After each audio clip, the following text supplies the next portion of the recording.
Welcome to this spoken tutorial on the Linux environment and ways to manipulate it.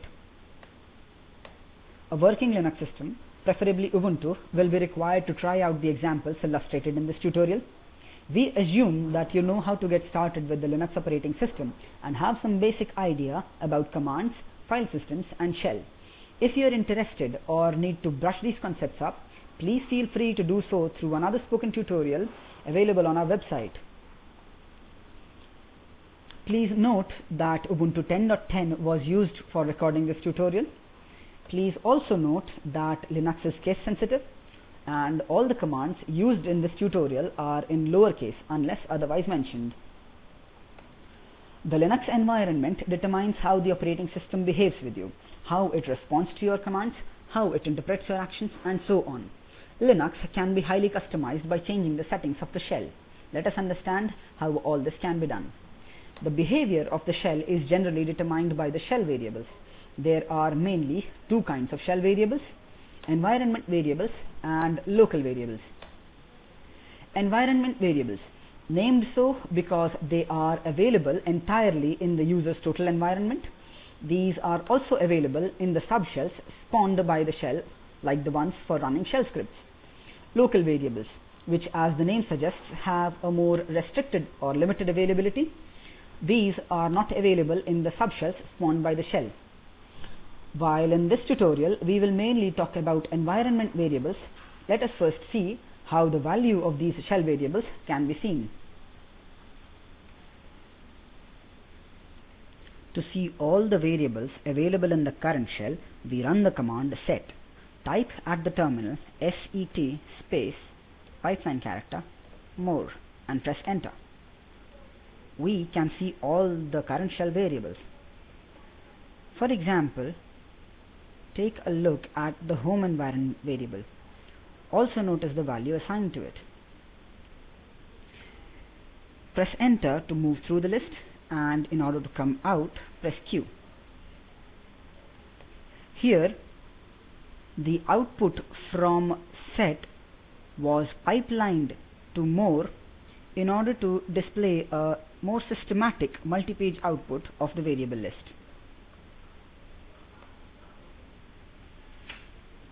To see only the environment variables, run the command env.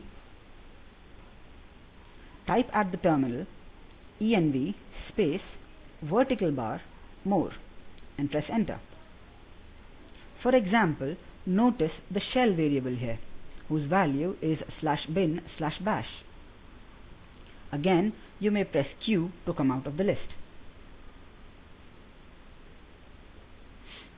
Now, let us discuss some of the more important environment variables in Linux. We would be using bash shell for all our demonstrations here. Different shells are customized in slightly different ways. To see what a variable actually stores, we have to prefix a $sign to the name of that variable and use the echo command along with it. The first environment variable that we would see is the shell variable. It stores the name of the current shell. To see what is the value of the shell variable, type at the terminal echo space $ and shell in capitals and press enter. Here /bin/bash is the shell where we are currently operating. The next variable is home. When we log into Linux, it normally places us in a directory named after our username. This directory is called the home directory, and this is exactly what is available in the home variable. To see the value, type at the terminal echo space $home in caps and press enter. The next environment variable is path. The path variable contains the absolute paths of the directories that the shell is supposed to search for locating any executable commands. Let's see the value of the path variable. Again, type at the terminal echo space $path in caps and press enter. On my computer, it shows /user/local/sbin /user/local/bin /user/sbin /user/bin, etc. This may slightly vary from one system to another. It is actually a list of directories separated by the colon delimiter that the shell would search in this order for finding an executable command.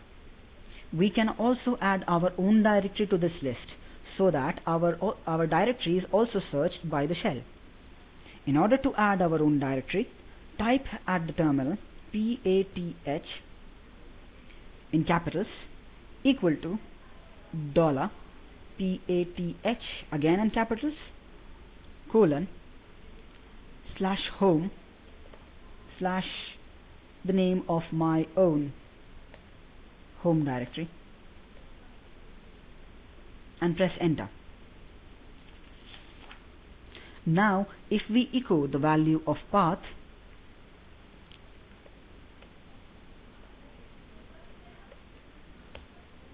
our added directory will also be a part of the path variable.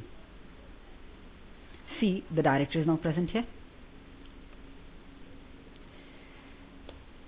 Another interesting variable is the log name.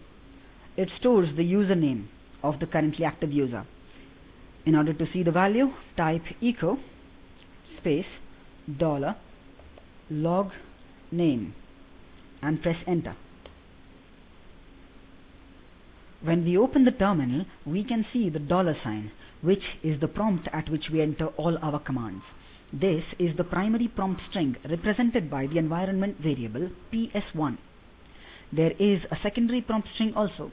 If our command is long and it spans for more than one line, then from the second line onwards we can see a greater than sign as the prompt.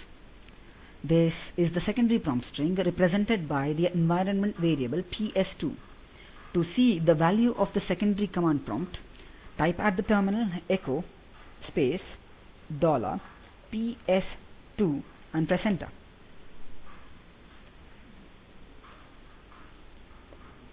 We may change our primary prompt string to say @ at the prompt. In order to get this done, type ps1 equal to, now within quotes, @ and press enter. Now instead of the $sign, we can see the @ sign as the prompt.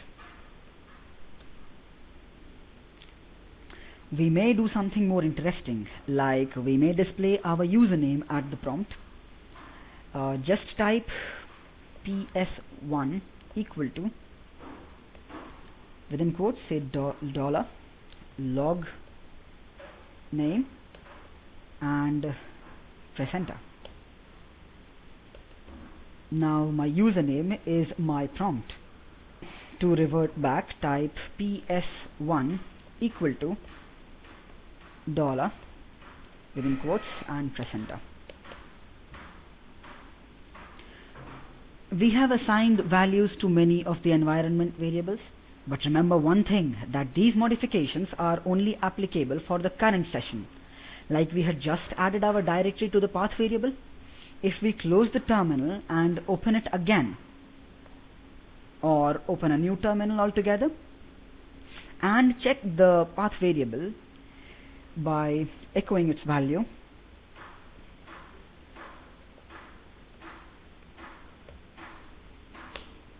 we will be surprised to see that our modifications are no longer present. The way by which we can make these modifications permanent will be covered in some advanced tutorial. Often we want to re-execute a command that we had executed in the recent past. What do? Do we have to type the entire command again? No, there are a number of solutions.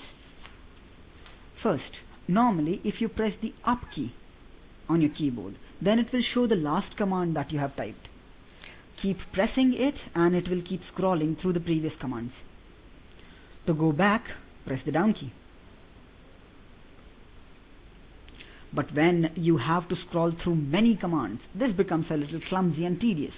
A better way is to use the history command. Type at the prompt history and press enter. see a list of previously executed command appears. If instead of the large list you want to see only the last 10, type history space and 10 and press enter. Notice in this list there is a number assigned to each of the previously executed commands. In order to repeat a particular command, just type exclamation mark followed by the number of the command. For example, 442 in my case would execute echo space $path. If you need to re-execute the last command, simply type the exclamation mark twice and press enter.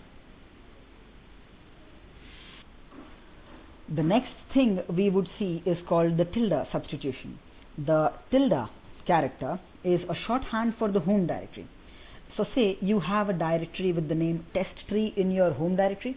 You can move to it by typing cd space tilde slash test3.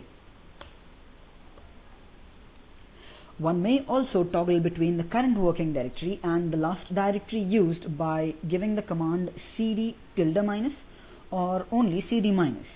Like now that we are in the test3 directory, the last directory we visited was the home directory. So if we run cd space minus and press enter, it will go to the home directory. Run it again and it will take us back to the test3 directory. The last but quite important command we will see is the alias command.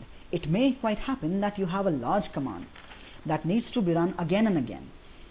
In this case, we can give it a short alias name and use the alias name instead to invoke it.